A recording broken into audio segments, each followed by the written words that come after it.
19th century German philosopher Friedrich Nietzsche once wrote, "What if some day or night a demon were to steal after you into your loneliest loneliness and say to you, 'This life, as you now live it and have lived it, you will have to live once more and innumerable times more.'" In this video, we will explore the concept of eternal recurrence as presented in the HBO series True Detective, and we will also consider Nietzsche's practical applications of the concept. In HBO's True Detective, Matthew McConaughey's character, Russ Cole, explains eternal recurrence to two other detectives.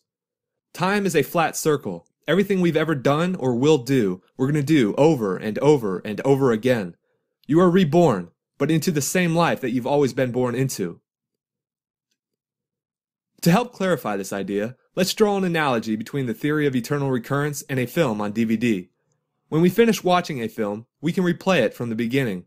The film does not change. The actors repeat the very same lines and the very same actions. According to the theory of eternal recurrence, our lives are like films on DVDs that are replayed over and over again. And this raises an interesting question. Are there viewers pressing replay on the DVDs of our lives? Russ Cole explains the type of perspective that these metaphysical viewers might have of our world. You ever heard of something called the M-brain theory, detectives?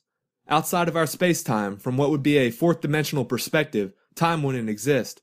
And from that vantage, could we attain it, we'd see our space-time look flattened, like a single sculpture with matter in a superposition of every place it ever occupied. Our sentience just cycling through our lives like carts on a track. See, everything outside our dimension, that's eternity. Eternity looking down on us. Now, to us, it's a sphere, but to them, it's a circle. In other words, these fourth-dimensional viewers have the same perspective in relation to our lives as we have in relation to the characters' lives in True Detective. We are outside of True Detective's space-time, and we have the power to press replay and watch the characters cycling through their lives like carts on a track. Nietzsche was profoundly affected by the concept of eternal recurrence. In Thus Spake Zarathustra, he referred to it as the mightiest thought. It is important to note, however, that Nietzsche did not introduce the theory of eternal recurrence. It is found in ancient Egyptian and Indian philosophies. But Nietzsche's practical application of the idea is innovative. Instead of asserting eternal recurrence as a metaphysical truth, Nietzsche presents it to the reader as a hypothetical test to determine whether one is living a worthwhile life. Supposing that someone tells you eternal recurrence is true, that you will need to live your life over and over again for eternity, Nietzsche asks, would you not throw yourself down and gnash your teeth and curse the demon who spoke thus?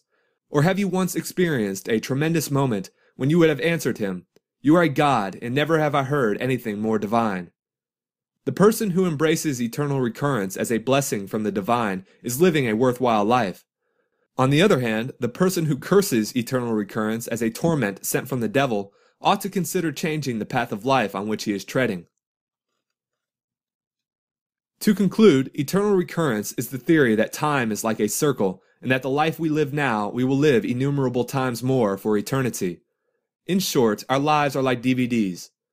Nietzsche introduces an innovative interpretation of this ancient concept. He is unconcerned about the validity of the theory, but rather presents the concept as a hypothetical test.